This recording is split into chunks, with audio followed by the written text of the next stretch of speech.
The young teller stared as her boss, Byron, ripped up the giant stranger's $2 million check. She knew those size 23 shoes and that face from the ads, but Byron did not. Shaq only wanted to help 50 students who owed nearly $2 million in school fees. Trouble started when the security guard stepped in. In all the mess, Shaq stayed calm and chose to respond instead of react. Byron's world fell apart when the CEO stepped out of a limo and bowed low. Can the bank save its name after a mistake like this? But before those torn pieces of paper hit the cold marble floor, the morning had started like any other. Shaq woke up in a small rented apartment. He liked it quiet. No cameras, no noise, just him and his coffee. His hands were huge. They always felt too big for small things. This morning, one of those hands knocked a coffee mug off the counter. It broke into 3 pieces on the tile floor. That mug cost $4.50. Shaq picked up the pieces one by one. He did not rush. He never rushed in the morning. His knees ached. They always ached now. Years of running up and down a court had left a mark that never fully healed. He pressed one hand against his left knee and waited for the sting to fade. It always faded a little slower these days. Doctors had warned him years ago that this pain would follow him long after the cheering stopped. He believed them now. He walked to the window and looked out at the street below. A trash truck rumbled past, its brakes hissing loudly. Nobody down there knew a giant stood watching from the 3rd floor. That was exactly how he liked his mornings. He pulled on a gray hoodie. It cost $20 at a discount store. The sleeves barely reached his wrists. The fabric was soft from years of washing. A small hole sat near the left elbow, patched twice already. He liked old clothes. Old clothes did not ask questions. They did not care how much money sat in his bank account. Most people saw a legend worth $400 million. They saw championship rings and highlight reels. But this morning, Shaq was just a tired man, with sore knees, making coffee in a borrowed kitchen. On the counter sat a worn folder. Inside were 50 names. 50 kids from Newark, each one trying to finish college. Shaq looked at that folder every morning. It reminded him of who he used to be. A boy from Newark with empty pockets and a mother named Lucille who never once complained. He touched the folder with one big finger. Then he closed it gently, like it held something fragile. Each name inside, that folder belonged to a real face. He had met most of them at a summer program years earlier. Back then, they were just kids shooting free throws on a cracked court behind a church in Newark. Now they were young adults, fighting through classes and part-time jobs, trying to build something better. Shaq remembered being exactly like them. Hungry, tired, wondering if anyone out there actually cared. His mother, Lucille, never had much money. She worked long shifts and still found time to check his homework. She used to tell him that a big body meant nothing without a bigger heart to carry it. He thought about her voice almost every single day, even now, decades after those Newark mornings. The apartment was silent except for the hum of the old refrigerator. Shaq liked silence. Silence never asked him for anything. It never asked for autographs or photos either. He sat down at a small table built for someone half his size. His knees pushed against the underside. He did not complain about that either. Most furniture in his life never quite fit. Doorways felt low. Chairs felt narrow. Cars felt cramped. He had learned long ago to shrink himself down without shrinking who he really was. It was a skill nobody taught in school, but one he had practiced every single day of his life. Outside, the city was waking up. Cars honked. A bus hissed to a stop. None of it mattered to him yet. For a few more minutes, he was not a legend. He was not a name in headlines. He was just a man drinking coffee slowly, thinking about 50 kids who needed help. He glanced at an old photo taped to the fridge. It showed a skinny boy in a Newark gym, grinning wide. That boy had nothing but hope and a basketball, with a flat spot on one side. Shaq smiled a little, remembering how far that skinny boy had traveled since then. But some mornings, distance did not matter. Some mornings, he felt just as small as that kid in the photo. Then his phone rang. It was 10:15 in the morning when the call came through. The voice on the other end was shaky. It belonged to Mrs. Higgins, an old teacher who had believed in those 50 students from the very start. She told him one boy, Leo, was about to be thrown out of college. He owed $37,420 in late tuition. The deadline was noon, just under 2 hours away. Shaq did not raise his voice. He never did, but his jaw tightened as he listened. He did not call an assistant. He did not call a driver. He grabbed his car keys instead. His car was an old SUV with a dent on the back bumper. It was nothing fancy. It matched the man driving it. He drove himself through morning traffic, weaving past honking cars and yellow lights. A delivery van cut him off near a stoplight. Shaq tapped the brakes and let out a slow breath. He was not a man who honked or shouted. Anger never solved anything for him, not once in his life. He had seen anger ruin plenty of people over the years, teammates and strangers alike. Anger burned fast and hot, but it rarely left anything good behind once it cooled down. He preferred a slower kind of strength, the kind that could wait, watch, and still win in the end. Still, his fingers drummed against the wheel, keeping time with the ticking seconds on the dashboard clock. He passed a corner store where two boys sat on a milk crate, sharing a bag of chips. For a second, he almost pulled over. Almost. But the clock reminded him there was no time today. There was only one bank that could confirm a certified check like this fast enough. Granite Bank, downtown, the only branch open, before noon on a Saturday. Shaq gripped the steering wheel. His knuckles looked pale against his dark skin. He kept glancing at the clock on the dashboard. 10:22, 10:31, 10:40. Every red light felt like an insult. Every slow car in front of him felt personal. He thought about Leo, a boy he had never met in person, but whose grades and hard work he had read about a dozen times. He thought about Mrs. Higgins crying softly into the phone, trying to stay strong for a kid who deserved better. She had taught 5th grade for 30 years before starting her small scholarship program out of her own kitchen. She never asked Shaq for money directly. She simply told him stories about kids who never gave up. That was enough. It always had been enough to move him into action without a second thought. Now one of those kids was minutes away from losing everything he had worked so hard to build. Shaq pulled into a parking spot 2 blocks from the bank. He did not want to park too close. He never liked drawing attention. He sat there for a moment, hands still on the wheel, staring at the glass doors of Granite Bank glowing in the morning sun. He hated moments like this, moments where people would notice him before they noticed his reason for being there. He caught his own reflection in the rearview mirror. A tired giant stared back. Gray hoodie, tired eyes, a face the whole world claimed to know. Strangers often felt like they knew him just from watching old games on television. They knew the highlights, the dunks, the trophies raised high above his head. They did not know about sore knees at 10 in the morning or coffee mugs breaking on tile floors. They did not know about a folder of 50 names that meant more to him than any trophy ever had. For one long second, he almost turned the key and drove away. He almost decided to call his lawyer instead and let someone else handle it from a distance. But then he remembered the sound of Mrs. Higgins crying. That sound stayed with him more than any argument could. He pulled his hood up a little higher. He wanted to be seen as just another man walking into a bank, not a name on a jersey. He thought about calling his lawyer instead, letting someone else handle the wire transfer from a quiet office. That would be easier, cleaner. No stares, no whispers, no strangers pulling out their phones for a photo. But easier was not always right. Leo needed someone standing in that lobby before noon, not a phone call. Shaq took a long breath and reached for the door handle, feeling his knees protest the movement. He stepped out of the car and started walking, each step slower than his body wanted it to be. The sidewalk felt hotter than it should have for that hour of the morning. Sweat gathered at his collar. He kept his eyes down, watching his own shoes hit the pavement, counting his steps without meaning to. At the bankside entrance stood an older black man in a faded blue uniform. His name tag read Darnell. Darnell had worked at Granite Bank for 30 years. He had seen every kind of customer walk through those doors. He looked at Shaq for a long moment. Something in his eyes said he understood exactly who stood before him. He did not say the name out loud.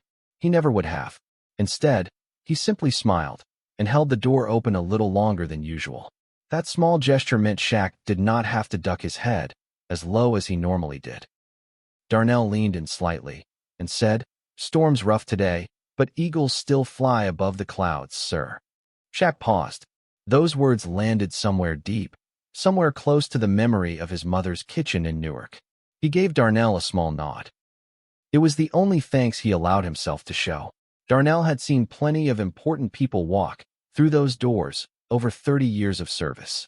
Senators, athletes, old money families with names carved into buildings across the city. None of them had ever nodded back at him the way this quiet giant just had. Darnell straightened his collar a little, feeling something like pride settle into his tired shoulders. With that quiet push of courage, Shaq stepped through the revolving door and into the bank. The door spun a little too fast. For one awkward second, his shoulder caught the frame. Once inside, the floor stretched out in front of him, polished so bright it looked like glass. Cold air from the vents brushed against his neck, a sharp contrast to the heat outside. Somewhere a printer hummed steadily behind the counters, spitting out receipts one after another.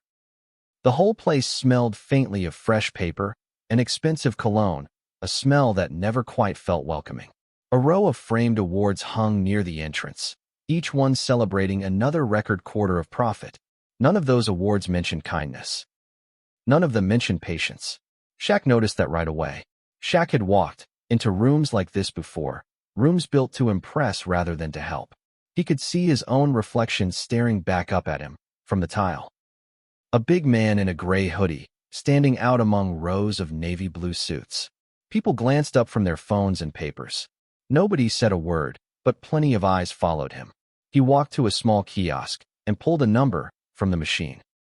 It read 147. He took a seat near the back, folder in his lap, waiting like everyone else in the room. The chair creaked slightly under his weight. A few heads turned, then quickly looked away again. He kept the folder pressed close against his chest, like it might somehow disappear if he loosened his grip. He thought about opening it again, just to read the names once more while he waited. Instead, he kept it closed. He already knew every name inside by heart, letter for letter. A television on the wall played morning news, with the sound turned low, barely a whisper. Shaq watched the numbers tick by on the little screen above the teller windows. 141. 142. Each number felt like a slow drumbeat, counting down the minutes before noon arrived. A young teller named Lily watched him from her window.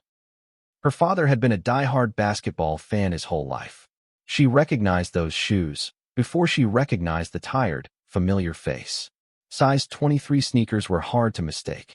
Her hands trembled slightly as she thought about who might be sitting in the waiting area.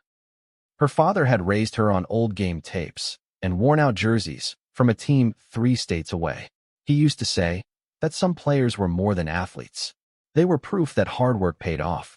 Lily had never expected to see one of them sitting quietly in her own branch lobby. She wanted to say something, anything, but her training told her to simply wait for her turn. Instead, she straightened her name tag and tried to focus on the customer in front of her. Byron, the branch manager, was having a terrible morning already. His regional boss had chewed him out over falling numbers just an hour earlier. He saw a huge man in a worn hoodie sitting quietly by the door. To Byron, that only looked like trouble. He muttered to another employee that security should keep an eye on that guy near the entrance. Byron had built his whole career on appearances. Sharp suits, polished shoes, a haircut that never moved out of place. To him, the bank lobby was a stage, and every customer either fit the scene or ruined it. A giant man in a worn hoodie did not fit the scene Byron wanted his regional boss to see. He glanced at the clock, thinking about the numbers he still needed to hit before the weekend ended. Nothing about this morning felt like it was going his way, and his patience was already worn thin. When Shaq's number was finally called, he walked up calmly and placed the certified check on the counter. Byron did not look at the check first. He looked at Shaq's dusty size 23 shoes instead. His nose wrinkled slightly at the strong cologne he wore himself, as if daring anyone to smell different. "Can I help you?" Byron asked flatly, his voice already dripping with doubt. Shaq spoke softly. He explained the check was for 50 students and their unpaid tuition bills.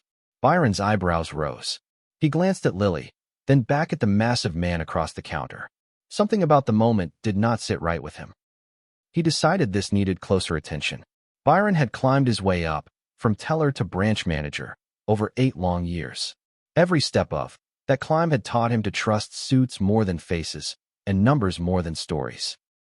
He glanced once more at the check, then at the folder tucked under Shaq's massive arm. In Byron's mind, big checks from strangers and hoodies only ever meant one thing: trouble. He had read about scams like this in a training video just weeks earlier. That memory settled into his chest like a stone, hardening his resolve before he even asked a single real question. "Follow me," Byron said, stepping out from behind the counter and pointing toward a small glass office in the back. It was not an office for helping customers. It was a room Byron used to isolate anyone he did not trust. Shaq followed without argument. He had learned long ago that silence often worked better than words. Inside the glass room, Byron sat down across from him, arms crossed, eyes narrow and sharp. He asked where the money came from. He asked it the way a police officer might question a suspect. Shaq answered plainly. He said it was money meant to help kids finish their education. Byron let out a short, cold laugh, like the answer amused him more than it convinced him. He picked up the check and held it under a small ultraviolet lamp on his desk. $1,890,000, Byron read aloud, his tone dripping with sarcasm. "Nobody signs a check like this while wearing a dirty hoodie," he said, staring straight at Shaq. The room went quiet except for the hum of the little UV lamp on the desk. Byron leaned back in his chair, arms crossed, clearly enjoying the sense of control he felt in that moment.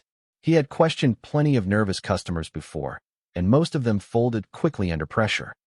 He expected this stranger to stammer, to sweat, to offer some clumsy excuse he could report to his boss. Instead, Shaq simply sat there, breathing slow and steady, his eyes never leaving the torn edges of doubt in Byron's face. That silence unsettled Byron more than any argument could have. He shifted in his seat, unsure why. Shaq's jaw tightened, but his hands stayed still, resting calmly on his knees. Byron stood up suddenly, check still in his grip, his patience clearly running thin. Without any warning, he tore the check straight down the middle in one sharp motion. Then he tore it again, until 4 ragged pieces fluttered onto the glass desk. The sound of ripping paper echoed louder in that small room than it should have. Byron waved toward the door and called for security. "Get him out of here," he snapped. A guard named Miller stepped into the doorway, his face tense and unsure of what to do. Miller had recognized Shaq the moment he walked in earlier. He just had not said anything. Now his job was on the line if he refused to follow Byron's direct order. Miller had a wife and 2 kids waiting for him at home, and bills that never seemed to shrink. He needed this job more than he needed to be right in this exact moment. Still, his stomach twisted with every step he took closer to the man he had once cheered for on television. He told himself it was just procedure. Nothing personal, just following what the manager wanted. That thought did not make the walk across the lobby feel any easier. Shaq did not clench his fists. He did not raise his voice at all. He simply stared down at the torn pieces of paper scattered across the desk. In his mind, he saw 50 faces, 50 futures, all torn apart in that same instant. This was the moment his mother had warned him about long ago in Newark. Stay calm. Respond, never react. His whole body wanted to react. Every muscle wanted to move, to shout, to demand respect. Instead, he breathed slowly, letting the anger pass through him like a wave hitting rock. He thought of his mother's voice again, steady and calm even during the hardest years in Newark.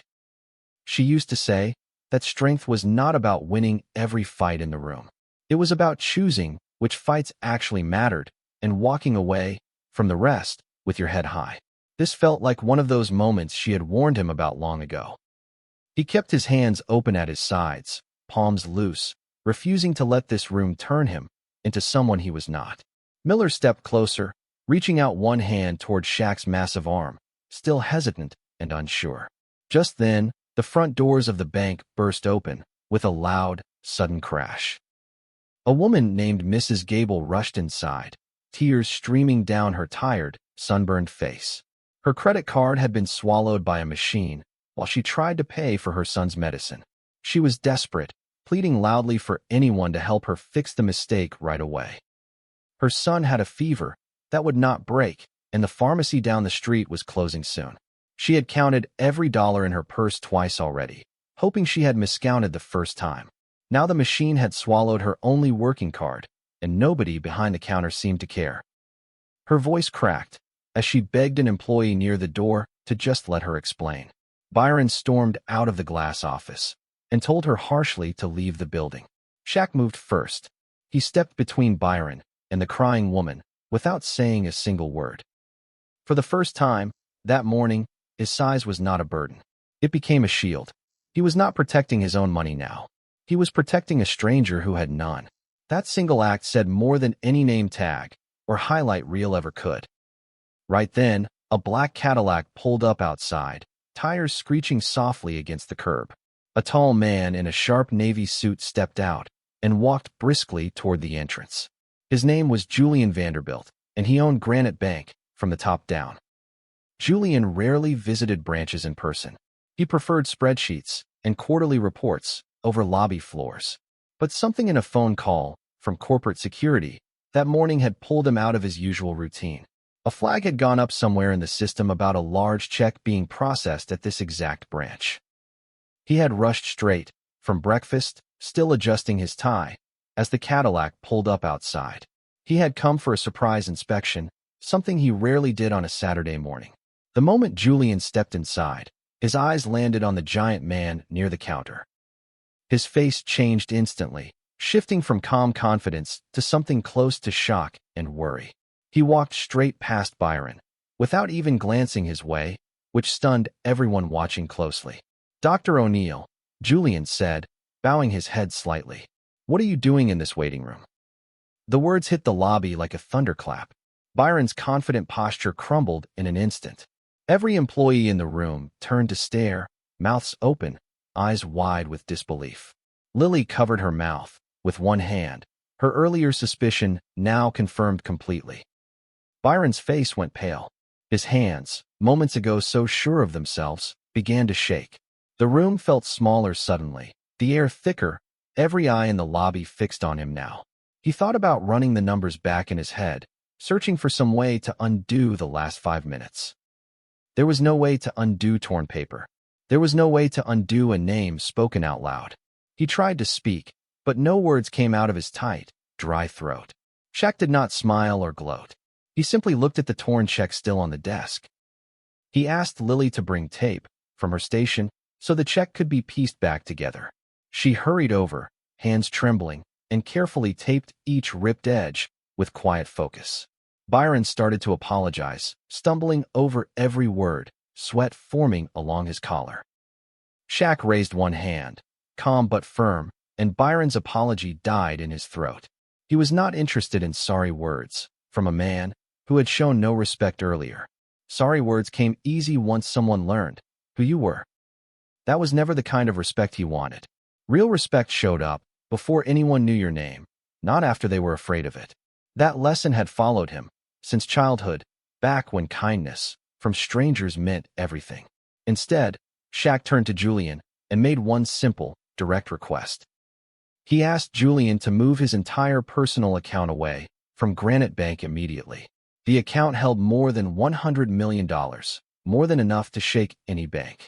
Unless, Shaq added quietly, Byron is no longer managing this branch by tomorrow morning. Julian's face tightened. He turned toward Byron, with a look sharper than any words. He had trusted Byron, with this branch, believing his numbers, over anything else for years. In that single moment, all of those numbers meant nothing compared to what he was witnessing now. He wondered how many other customers had walked out of this branch feeling small and unwelcome. That thought alone made his stomach turn more than the torn check ever could. Byron's knees buckled slightly. He was not sinking from guilt, but from pure fear. Everything he had worked for, every promotion he had clawed his way toward, was slipping away. He thought about the years spent chasing this title, the late nights, the small sacrifices along the way. None of it seemed to matter now, standing under Julian's cold, disappointed stare. He opened his mouth to explain himself, but the words dried up before they ever reached his tongue. He sank into a nearby chair, staring blankly at the taped, wrinkled check on the desk. Julian ordered the security team to stand down and apologized directly to Mrs. Gable. Her card issue was fixed within minutes, and her son's medicine payment went through smoothly. Shaq watched quietly as things around him began to shift back toward order and calm. He did not raise his voice once through any part of that entire confrontation. His power had never come from shouting. It came from staying still when everyone expected chaos. Julian personally guided Shaq back to a proper office, one meant for real customers. There, with lawyers on speakerphone, they set up something bigger than a simple tuition payment. Shaq insisted on creating a special trust fund just for those 50 students in Newark. The fund would cover not only this semester, but every semester those students needed help. Julian agreed instantly, eager to show that Granite Bank valued dignity over image and profit. He called in 2 more staff members to help process the paperwork as quickly as possible. Phones rang across the office as lawyers double-checked account numbers and signatures line by line. Julian personally reviewed each document, wanting no mistake to slow this moment down any further. For once, the bank felt less like a business and more like a place trying to make things right. Papers were signed. Numbers were confirmed. 50 separate transfers were prepared within the hour. Lily sat nearby, quietly amazed that she had witnessed history inside her own small branch. Byron sat alone in the corner, no longer a manager, no longer in control of anything. His fall had not come from a scandal or a lawsuit. It came from silence and truth. Darnell, still standing by the door outside, had not moved from his post all morning. When Shaq finally stepped back out into the lobby, Darnell smiled, proud but quiet. Shaq stopped beside him and looked down at his own dusty size 23 shoes. Without a word, he slipped them off and set them gently by Darnell's feet.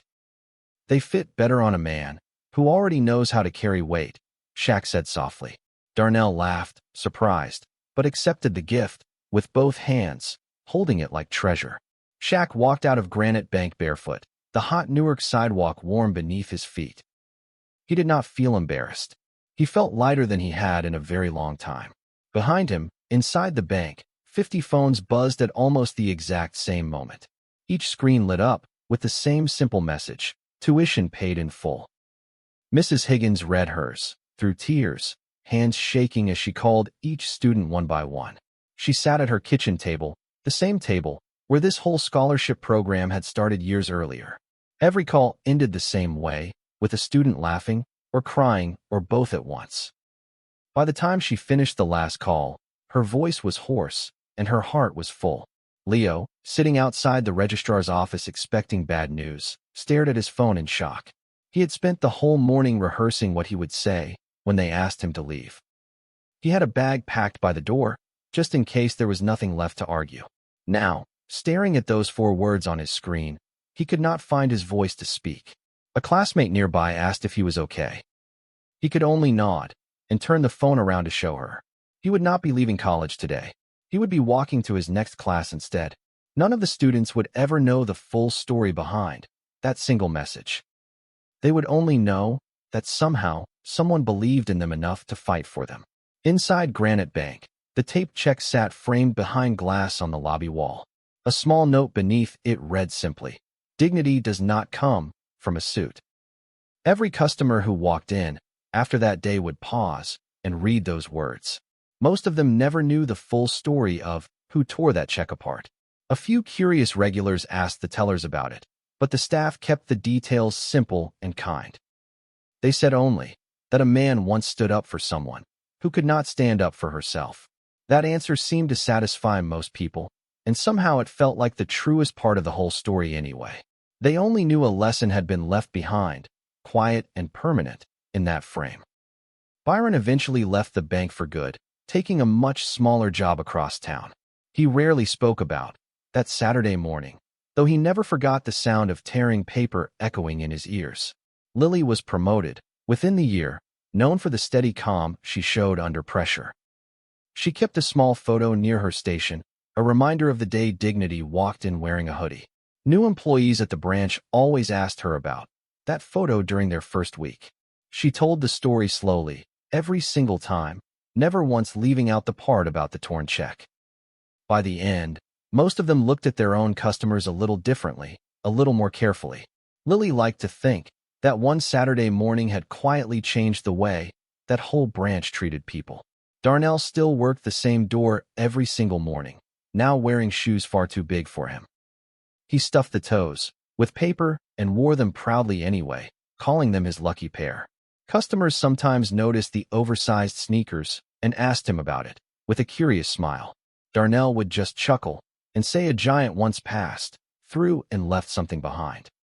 He never gave more details than that. Some stories, he believed, were better left a little mysterious. Every morning, he still opened that door with the same steady patience he always had. Shaq never returned to that branch again, choosing instead to stay quiet and out of sight. He did not need thanks. He did not need his name on any plaque or wall. What mattered most to him were 50 students walking across a stage years later, diplomas in hand, smiling wide. Somewhere in that crowd, Mrs. Higgins would be standing, clapping the loudest of anyone there.